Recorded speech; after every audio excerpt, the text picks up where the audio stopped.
I'm a 35-year-old man. My ex-wife Anna is now 34.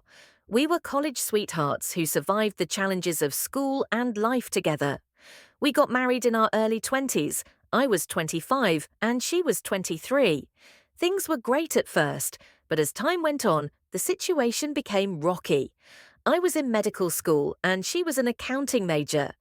Despite being married, Anna often acted like she was still single. She neglected our marriage, which caused tension between us. In 2016, Anna joined Oliver's company as an accountant because it paid well. Oliver was a college buddy of mine, so I was happy for her. However, Anna started to complain about everything: our home, the food I cooked, despite her previously loving it, and my actions in general. Our fights intensified, and she called me names, saying I was good for nothing and that she earned more than me. This led to further strain on our relationship. Anna and Oliver began hanging out with our mutual friends. I heard about it and confronted them, but they claimed it was a sudden plan while I was out of town. This seemed suspicious to me, and I couldn't shake the feeling that something was wrong. By 2017, our marriage was falling apart. Our bedroom became a dead zone, and Anna rarely talked or did anything with me. Whenever I tried to address our issues, she shut me down. I became increasingly paranoid and frequently yelled at her, demanding to know what was going on. She insisted there was nothing wrong, but her behavior said otherwise. That year, we were at our peak financially because we had paid off our debts. My friends and I decided to open a medical shop as a side venture. One of these friends, Leo, suggested we celebrate at a pub. At the pub, I saw a girl who looked exactly like Anna dancing with another man. It was dark, so I got closer to see better. To my dismay, it was Anna with Oliver, dancing hand in hand. Although they were friends, it bothered me deeply because Anna had told me she was already home. I decided to text Anna, asking where she was. She usually came home around that time. She lied, saying she was already at home. This was a red flag for me. I told her to stop lying because I could clearly see her at the pub. She became paranoid and quickly left the pub. That night, I confronted her about Oliver. The look on her face was as if she had seen a ghost. She was not expecting that question, and her reaction confirmed my suspicions. If your significant other acts strangely when you ask them about a friend, it's a clear sign that something is wrong. Driven by curiosity and the need for answers, I snooped on her phone later that night. The password had been changed, but I managed to get in. What I found shattered me. Anna and Oliver had been exchanging flirty texts and meeting up behind my back. They had been carrying on an affair for months, deceiving me and betraying our marriage vows. The discovery was devastating, but it also gave me the clarity I needed. I confronted Anna with the evidence, and she had no choice but to admit to the affair. She tried to apologize and explain, but it was too late. The trust was broken, and there was no way to repair it. I filed for divorce, and our marriage ended soon after. The experience was painful, but it taught me valuable lessons about trust, honesty, and the importance of communication in a relationship. I moved on from the betrayal and started a new chapter in my life, stronger and wiser. As for Anna, she lost not only her marriage but also the respect of our mutual friends. Cheating may have given her a temporary thrill, but it ultimately led to the collapse of everything she once held dear. The day after the night I discovered my wife's betrayal, I found myself in a state of shock. I had managed to get her phone and snooped through it using her password. What I found was devastating. Hundreds of thousands of texts, countless inappropriate photos, and degrading comments. She had been calling another man Daddy and sharing intimate details about her encounters with him, including how thrilling it was for her. My wife and I had made a vow to always be transparent with each other if we wanted to explore new aspects of our relationship. She had broken that vow completely. We had promised that if we ever felt bored or wanted to add excitement, we would talk about it openly. Instead, she kept everything hidden. It shattered the trust between us. I couldn't look at her the same way anymore. I spent a sleepless night crying and trying to process everything. The next morning, I confronted her without any evidence.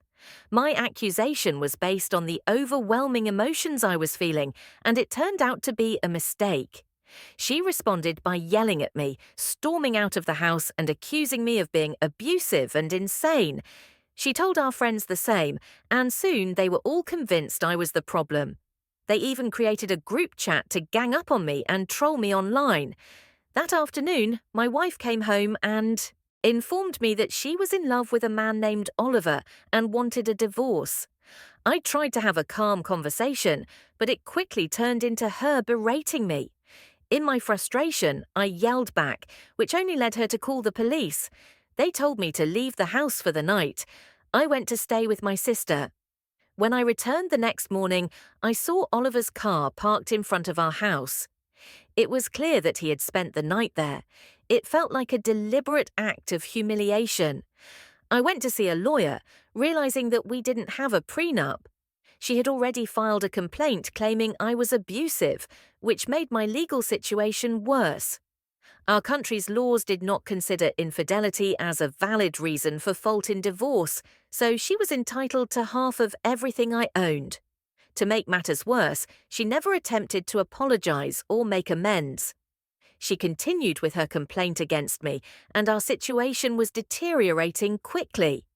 A few days later, she sent me a text saying we should get divorced. It was a cold, impersonal end to our 12-year relationship and 4-year marriage. I was convinced that Oliver was taking my place. She handed me the divorce papers, and our circle of friends was fully convinced that I was an abuser and that Oliver was her savior. They believed that cheating on me was justified. We were officially divorced at the start of 2018. She had already moved in with Oliver, and they were openly dating. I lost my job, my house, my reputation, and my marriage due to her affair. It was a devastating blow.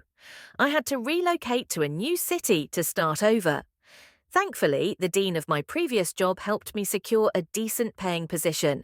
Although it wasn't as prestigious as my old job, it was a step forward. And the dean became a close friend during this difficult time. My personal life was in shambles. I couldn't trust anyone and decided to put dating on hold. I had no contact with Anna, my ex-wife. Last I heard, she was living with Oliver and seemed to be doing well. By the end of 2020, my life was starting to improve. The COVID pandemic unexpectedly benefited our pharmacy business, allowing me to earn a significant amount of money. It was during this time that I received some surprising news. A friend informed me that Oliver and Anna had broken up. Oliver had cheated on her and left her, but they had a child together.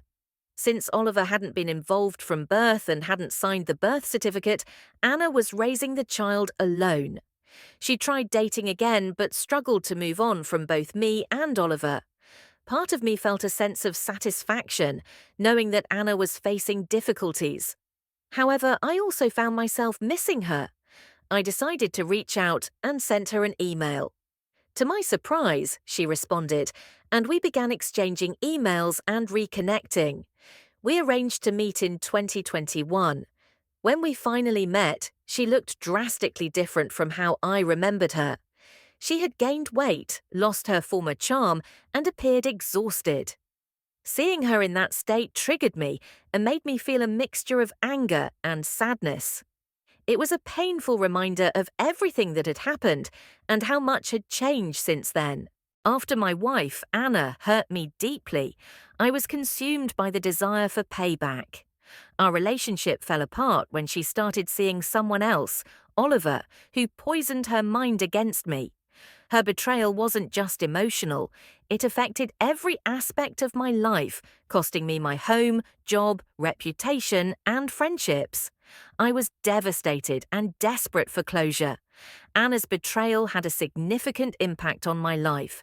She not only cheated on me, but also accused me of abuse, which was entirely false. This accusation led to a massive fallout, losing friends, facing a damaged reputation, and even having to leave the city for a new job. It felt like my entire world had crumbled because of her actions. In my eyes, she had turned my life upside down, and the emotional scars were profound. Months later, Anna reached out to me.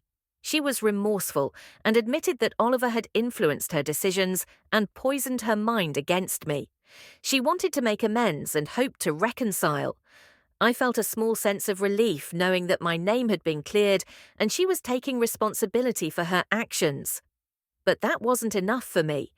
I wanted more than just an apology. I wanted revenge.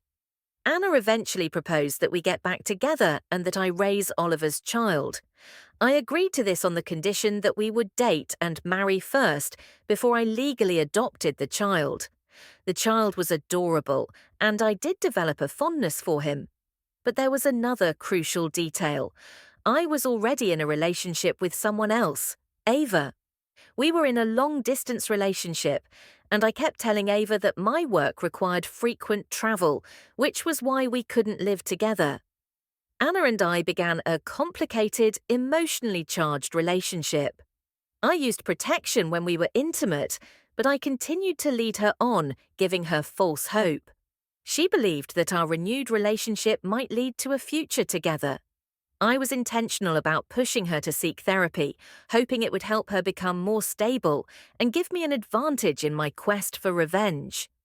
Anna's behavior seemed to improve, and people around us noticed. She appeared happier and started doing things for me that she had done when we were married. It seemed as though she was genuinely trying to make up for the past. But for me, the emotional connection was gone. I was indifferent to her feelings and was focused on getting my revenge. Anna's birthday approached, and lockdown restrictions were easing. I planned something significant for her, a ring shopping trip. She picked out a ring she loved, and I had it wrapped up for her. When the day came, I drove her to our favorite nature spot, where I had a surprise waiting. Ava was there, and I introduced her to Anna as my girlfriend. Anna was visibly shocked and confused. I took the opportunity to propose to Ava with the ring that Anna had chosen. Anna's reaction was intense. She was enraged and heartbroken. I told her that there was no way we could work out after she had destroyed our marriage. I made it clear that sleeping with her was a form of revenge, a way to make her feel the pain she had inflicted on me. The situation escalated quickly, with Anna yelling and accusing me of being a jerk. I told her that she needed to leave. Anna spread the story that I was unfaithful and cruel, but I didn't care. In fact, I took pride in the fact that everyone saw her for who she was, a cheater who had caused me significant harm. I was proud of my actions, feeling that I had given her a taste of her own medicine. Anna wrote me a letter later, apologizing for the pain she had caused and expressing regret for the situation she put me through. She wished me a better life. It was clear that she had moved on, showing no interest in dating or reconciling further. Meanwhile, Ava and I eventually stopped dating due to our differences. Despite my actions against Anna, I found myself dealing with my own emotional fallout. Some people have judged me harshly, saying I'm worse than Anna for seeking revenge and causing more pain. They argue that I emotionally scarred Anna, possibly for a lifetime, but I believe it's important to consider the full context of what happened. Anna had already done significant damage to my life, and I was simply giving her a taste of the suffering she had caused me. I understand that revenge is a complex and controversial topic. While my actions may seem extreme to some, they were driven by deep pain and a desire for retribution. The difference between Anna and me is that I was seeking justice in my own way, while she had already inflicted irreversible harm. I'm sharing this to offer my side of the story and to ask whether, given the circumstances, my actions were justifiable, or if they indeed made me worse than my ex-wife.